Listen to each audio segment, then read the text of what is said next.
زه په ښایستو کې بدرنګ پیژنم. زه په ښایستو کې بدرنګ پیژنم، زه د بیمانه سړي رنګ پیژنم. او ما د تیرا د غرونو بنګ پیژني او زه د تیرا د غرونو بنګ پیژنم. السلام علیکم ګرانو قدرمندو، زه یم ابوبکر. تاسو ګورئ پروګرام د یادونو مازیګر. د یادونو په مادې مازیګر کې په اولنی ځل زموږ جناب محترم سردار حسین خواجهخیلی زموږ سره میلمه دی. د هغه سره مختصر شان تعارف کوو ستاسو او د هغې نه بعد به پروګرام له راځو. سردار حسین صاحب د یادونو په دې مازیګر کې موږ تاسو ته هرکلی وایم. جی ابوبکر صاحب، د یادونو د مازیګر ستاسو د ټولو ملګرو یو جهان منله چې ما غونته کې وعده انشاءالله تاسو دومره غټه موقع راکړه او انشاءالله خبرې اترې دي چې ته سوال تپوس کوئ جواب به یې درکوم. سردار حسین صاحب دا راته ووایه چې د پښتو چې شاعري د کم وخت نه لکه موږ رګوکوالي نه اورو چې تاسو په شاعرۍ کې د ادب په میدان کې د پوره حده پورې قدمونه اخیستي دي، نو دا راته ووایه چې په دې کې د کم حده پورې تاسو تللی او دا هم ما اورېدلي دي چې تاسو ته ډېر زیات اعزاز حاصل دی. د مختلفو ځایونو نه تاسو ته د پښتو په دې شاعرۍ د لارې ایوارډونه میلاو شوي دي، نو که هغه زموږ سره او د دې کتونکو سره لږ واضح کوي نو ستاسو به ډېره مننه وي. جی ابوبکر صاحب، ایوارډونه چې دي که نه، نو ما د صدر زرداري صاحب په بلاول هاوس کې په کراچۍ کې یو ایوارډ په خپل لاس باندې هغه راکړی دی. اولنی ایوارډ غټ ایوارډ. دویم ایوارډ یو انډیوز والا راغلي د بهر ملک نه د بدروزمان صبا صاحب په نګرانۍ کې. د هغو سره ما په سوات کې هلې ځلې کړي وې، مطلب یعنې د پښتو د کلچر لپاره هغو پروګرامونو مختلفو نو زه ورسره ګرځېدلی وم. نو په ودودي حال کې د شهریار امیر صاحب په لاس باندې یو ایوارډ هغو ما ته راکړی و. دریم ایوارډ چې دی د صوبایي ګورنمنټ نه د پرویز خټک د دغه نه د کلچر ډپارټ د طرفه ما ته میلاو شوی دی. یو سرټیفیکیټ د برکت علي برکت صاحب زموږ د دستاره د بټولنې د هغو په لاس باندې راته میلاو شوی دی. دا درې ایوارډ ما اخیستي دي، یو د صوبایي ګورنمنټ نه، یو د مرکزي ګورنمنټ نه، یو د بهر ملک د انجیوز د برطانیې نه شیډ راته میلاو شوی دی. دا راته د کیسټ په دور کې ستاسو کومه داسې شاعري وه چې هغه او چا ویلې وه؟ دا راته هم لږ واضح کوي. ستاسو اولنی چې دی د شاعرۍ د اړخه یو کیسټ راغلی دی او د هغې ویونکی څوک و؟ هغه مو لږ واضح کوي. جی ابوبکر صاحب، زما تقریبا 20-22 البم راغلي دي په هغه وخت کې. د کراچۍ نه دغ شوي دي، عظیم خان دلې کړي دي، خو اولنی کیسټ چې رحمت خان بندي په 1994 کې کړی و، په هغې کې یو چاربیت وه صوبه غواړي ماجر، هغه ډېر مشهور شوی و. د هغې نه وروسته بیا نورو شاعرانو زما ډېرې غزلې ویلي دي، سندرې ویلي دي، بهر علي ویلي دي، مطلب ګلزار عالم پکې هم راته ویلي دي، کفایت شاه باچا هم ویلي دي، جاوید راله هم ویلي دي، عمرزاده راله هم ویلي دي. ډېرو مختلفو فنکارانو زما سندرې ویلي دي. بالکل ټولې د خلکو اورېدلې دي، مشهورې شوي هم دي د وخت مناسب. جی سردار حسین صاحب، تاسو چې څومره خپل اعزازونه او ایوارډونه د کتونکو سره شریک کړل، هغه به کتونکي په کلیپونو کې هم ګوري، هغه پکچر به ورته هم راشي. اوس به دا کتونکي دا خواهش هم د هغو راجوړلی چې یاره سردار حسین به زموږ سره نوی کلام شریک کړي، نو هغو سره به نوی کم کلام تاسو شریکوئ؟ کلامونه خو ډېر دي، خو زه به تاسو ته یو څو قطعې لاول ووایم د کلامونو نه مخکې.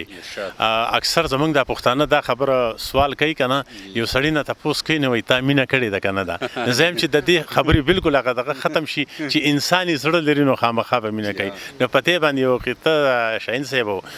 وایي چې یم پښتون نو فطرتي ایمان به هم لرمه، چې یم پښتون نو فطرتي ایمان به هم لرمه، او زړه چې لرم نو خامخا جانان به هم لرمه، او زړه چې لرم نو خامخا جانان به هم لرمه، او دا ته چې وینې نن زما د محنتونو ګټه، دا ته چې وینې نن زما د محنتونو ګټه، دې کې د ټولو نه سیوا تاوان به هم لرمه. جی نو په دې پسې یو غزل دی شاهین صاحب وایي خوږه یاره بې قصوره چې زما غریب نه بیل شوې، خوږه یاره بې قصوره چې زما غریب نه بیل شوې، د زړګي په حسرتونو مې لمبې د هجر بل شوې، او تاوې تل به ستایم چې مې څو په تن کې ساوي، تاوې تل به ستایم چې مې تو په تل کې ساوي، نن د چا په لمسه باندې دا د چا د لارې مل شوې، او شیرا یاد مې دا متل چې هندو ستړی او خدای ناراضه، شیرا یاد مې دا متل چې هندو ستړی او خدای ناراضه، نه نیکي د چا منې او نه په ښه د چا قایل شوې. او بل شعر دی وایي نه کمیږي لا زیاتیږي د دې دهر مسلې خو، نه کمیږي نه زیاتیږي د دې دهر مسلې خو، نه تر اوسه چا حل کړي نه چا وویل چې حل شوې. او آخري شعر دی مطلب دا وایي چم په چم کلي په کلي کور په کور در پسې ګرځم، چم په چم کلی په کلی کور په کور در پسې ګرځم، ته یې چرته یې سردار ښکارې نه د انځر ګل شوې. ستا د شعر زما یو خبر را یاده شوه چې وایي مینه دې کړې که نه دا ما د یو کس نه تپوس وکړو نو هغه ما له په اردو کې جواب راکړو چې او دل نہیں جس دل میں محبت کا درد نہیں که نه نو دا کتونکي به تاسو ګوري او داسې په یو څو قطو یا په یو کلام باندې ستا موافي ډېره ګرانه ده ځکه چې تاسو ډېر اعزازونه اخیستي دي نو یو کلام به بر شریکوئ د دې کتونکو سره یو دغه به درته څه ښه وی اسم نه وی په دنیا خو زما سر وی ستا څنګل وی ډېر ښه اسم نه وی په دنیا خو زما سل وی ستا څنګل وی د لیلا مجنون په شانتي مین دواړه یو په بل وی ډېر ښه او کاش پوره مې د ارمان وی چې یو خوشی بیابان وی کاش پوره مې د ارمان وی چې یو خوشی بیابان وی زما ستا پکې گزاران وی نه جونګړ او نه محل وی د لیلا مجنون په شانتي مین دواړه یو پر بل وی او په سرو شونډو د خندا وی د سپرلی مست هوا وی د پسرو شونډو د خندا وی د سپرلی مست هوا زه په مثل د بوراوي ته تازه لکه د ګل وي د لیلا مجنون په شانتي مین دواړه یو په بل وي او په دیدن نه مړېدلې د یو بل زارېدلې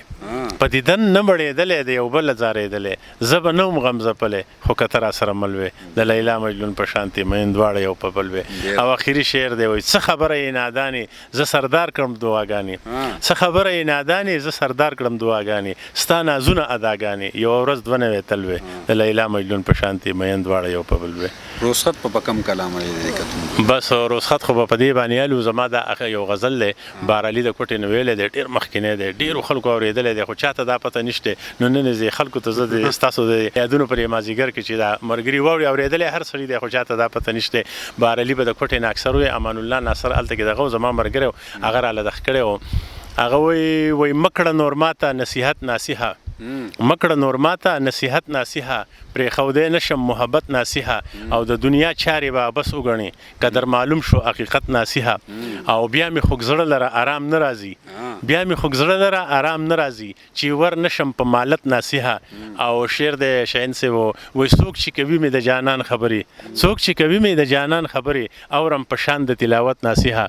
او اخري شعر دی وای دا زه سرداري تیرولې نشم دا زه سرداري تیرولې نشم بې داغه یو ساعت نصیحه ډیر ښه زبردست ډیره مننه سردار حسین صاحب او ګرانو قدرمندو یو طرف ته شاهین بنیری بل طرف ته سردار حسین خواجه خیلوال د روان پروګرام پورې ستاسو نه اجازت غواړو د الله فامان